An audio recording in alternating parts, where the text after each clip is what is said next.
日は小説よりきなりタイム始まりだぜ。始まりだわ。今回は前回の米軍教育用の日本攻略動画の後編だぜ。今回も貴重な映像を見られるのね。本当アメリカ軍の日本分析は恐ろしい。歴史まで掘り返して徹底的にやってくるもんね。日本人よりも日本に詳しいかもだな。今回は主に子供の教育と日本の戦争準備だぜ。そんなものまで分析されてたんだ。早速見ていきたいんだわ。当時の映像もさることながら、アメリカ軍の恐ろしい調査力も見てほしいぜ。ほんじゃしきみ、いつもの頼む。この動画は、ゆっくりプチャンネルの提供でお送りします。さて、米軍教育用の日本解説映像後編。まずは日本の子供への教育だぜ。つい最近まで指摘されてた日本教育の弱点が、実は80年以上続いていた点に別の恐怖を感じたぜ。But the main reason the warlords have been able to maintain their vicious grip on Japan lies in the educational system. Education is compulsory in Japan. 97% of the Japs are literate. But the Japanese school is not an institution for the development of the mind. It is a government-controlled institution designed to teach only officially selected facts and officially approved ideas. The object is to mass-produce students who all think alike. To teach in the shortest possible time only the knowledge and skills necessary to make the student an obedient, loyal subject of the divine emperor. The children are taught only how to do things. Their minds absorb the official lessons like a sponge absorbs water, and like a squeezed sponge, they give back the same water. Teachers are trained only by the government, and only those fanatically loyal to the emperor are allowed to teach. Here are some of the divine thoughts that are hammered home every day. Our lives will become sincere and true only when they are offered to the emperor and the state. Our race has before it a great ideal, a great commission to assimilate the earth and the universe.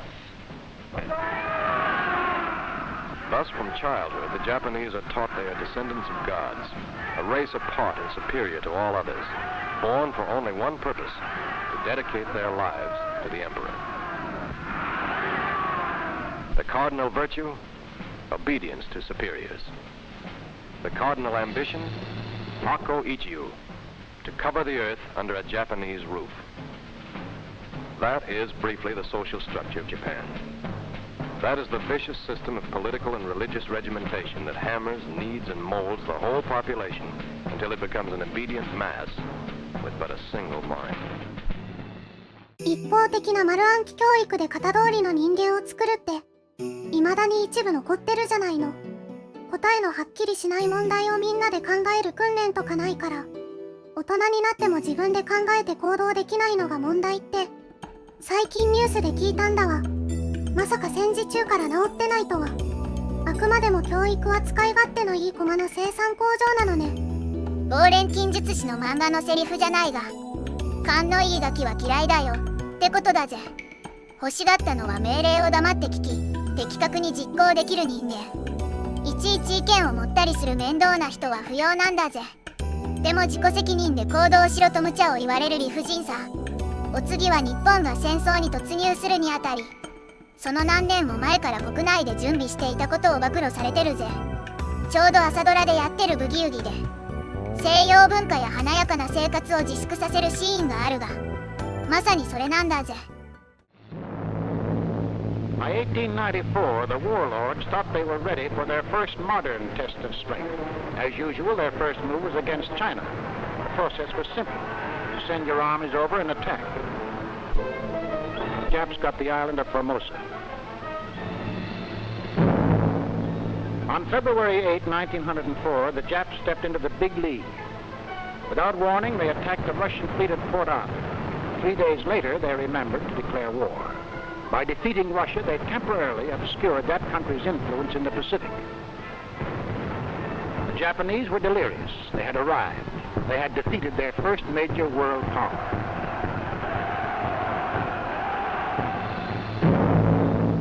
And 6 years later, in 1910, they simply marched in and annexed Korea. In 1914, during the First World War, the Japanese, correctly figuring the Allies would win, declared war on Germany, took the Shantung Peninsula from the Germans, and grabbed off the German-owned Marshall, Caroline, and Mariana Islands. After the war, the Japanese emissaries signed anything and everything. League of Nations, disarmament agreement, nine-power treaty. But they insisted on keeping the Marshalls and Carolines and declared them taboo to all foreigners. Hakko Ichiu was coming true. The Japs couldn't seem to make mistakes. They won every war in the field and in politics. Every time they tangled with the West, they got new territory. The warlords grew more popular than ever. In 1927, one of them, Baron Giichi Tanaka, made out a secret modern blueprint to achieve this mad dream and handed it to the emperor. It is called the Tanaka Memorial, Japan's Mein Kampf. It was a simple plan, but carefully thought out. To cover the earth with a Japanese roof, the Japs had first to conquer Asia. To conquer Asia, they needed manpower and raw materials. China had the manpower. Manchuria had iron and coal. So Manchuria would be first, then China. The next step was Siberia with its vast resources of timber, coal, wheat, and metals. Then south into Malaysia and the East Indies with its fabulous empire of tin, oil, and rubber. The United States was the last step. And when the orange groves of California and the cotton fields of Alabama were part of Japan's empire, when the factories of Los Angeles and Detroit were producing for Japan's war machine, then the rest of the world would fall like a ripe plum, and the Japs would have fulfilled Jimu's divine commandment to cover the 8 corners of the world with a Japanese roof. That was the plan, the blueprint, the specifications for world conquest. But the Japanese are careful people. There was much to do, many details to prepare at home and abroad before putting the plan into action. First, make sure of the home front, for in spite of every conceivable method of thought control, certain Western ideas were seeping into Japan, especially among city people. So Western music was banned. Instead, the government approved this. Western dancing was forbidden. Western movies were thrown out, and the people were made to see pictures of their ancient war heroes. Musicals began singing the praises of the Axis. Western card games were purged in favor of this. It's a game of super chess called Go. Actually, it is a game of military strategy. Western books and magazines not in accord with Japanese militarism were banned. Instead, these books were declared official reading. Baseball was becoming Japan's national sport. It was popularized in Japan by visiting American teams. In 1931, an all-star team led by Lou Gehrig, Al Simmons, and Lefty Grove played in Tokyo to standing room only.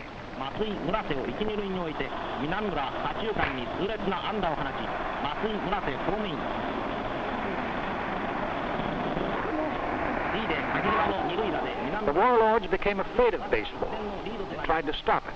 And when later on, Babe Ruth was brought over by a Tokyo newspaper publisher, the hatchet men acted. One night, the newspaper publisher was found butchered to death.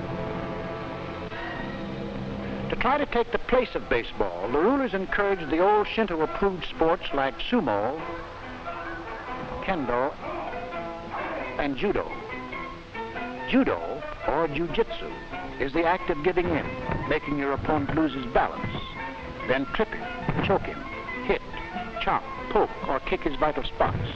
The way of gentleness, it is called. Jap diplomats think in terms of judo.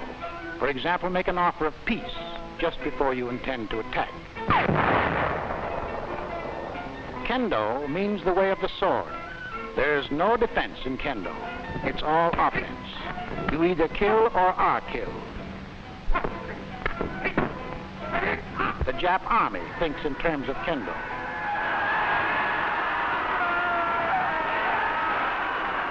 Sumo, or Japanese wrestling, is the act of calmly waiting or stalling for time. Then a swift charge to overcome your opponent.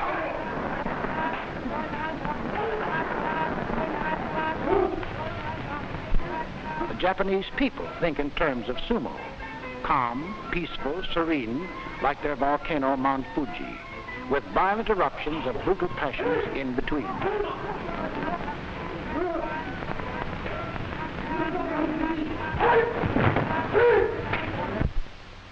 But even as they hammered their home front into shape, the gentlemen of Japan were softening up the rest of the world for their Tanaka plan.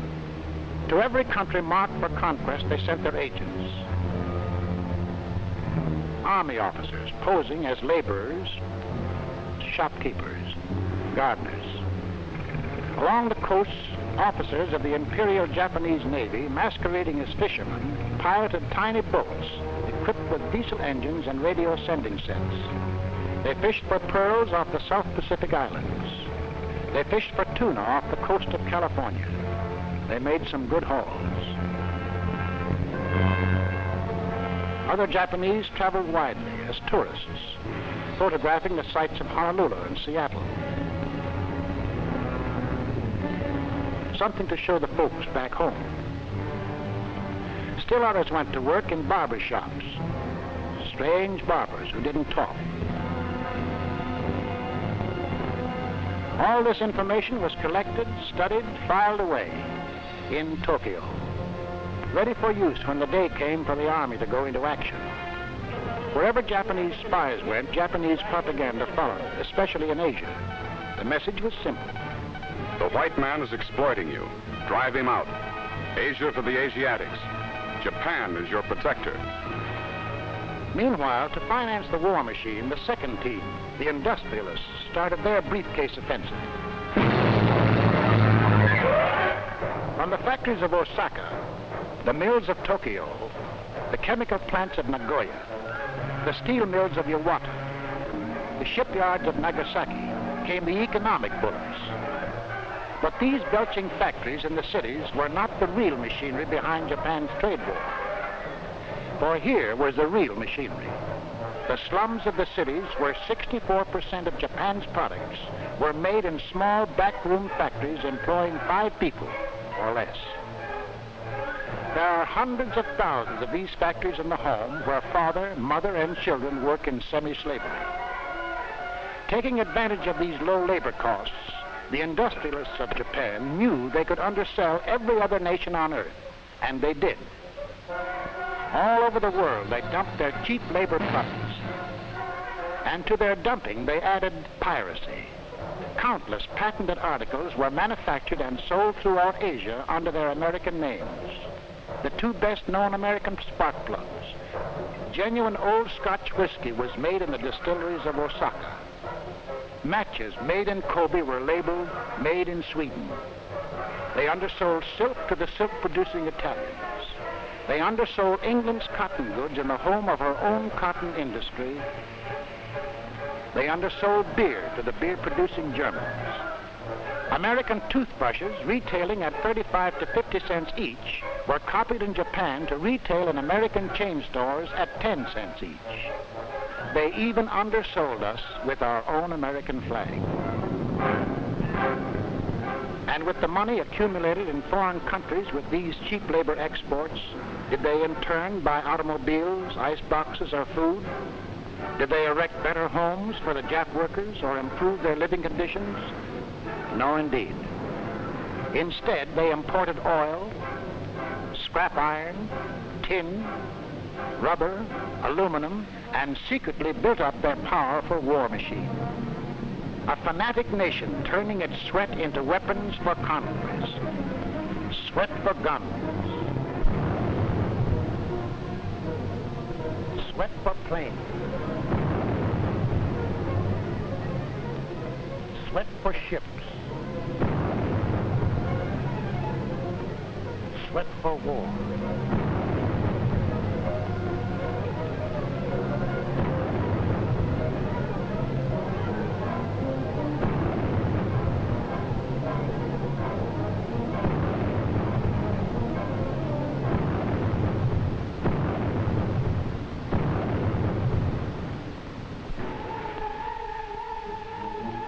The greatest weapon made in Japan was the first team product, the Japanese soldier.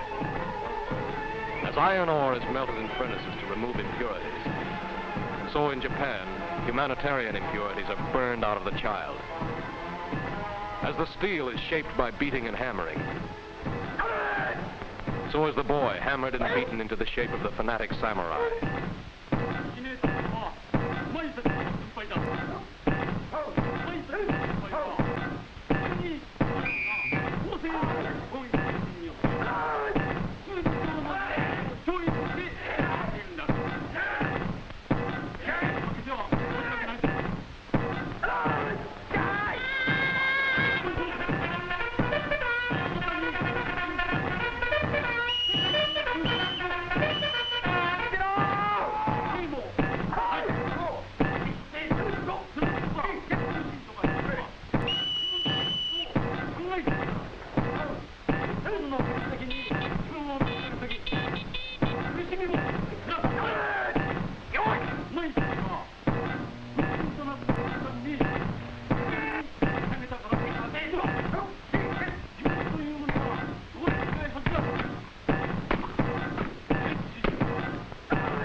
Final product, the Japanese soldier.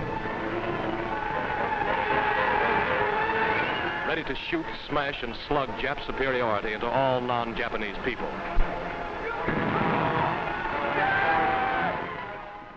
朝ドラのブギウギで欧米文化がどんどん禁止されてたけど、こういう舞台裏があったのね。徐々に平和な文化を侵食して、気がついたら完全な戦時体制になっている。まるでゆでガエルの法則だわ。気がつかないうちに戦争準備は着々と進行。きっと陰で国に誘導されていても、戦争が終わって客観的に振り返らないと気がつかない自信があるわ。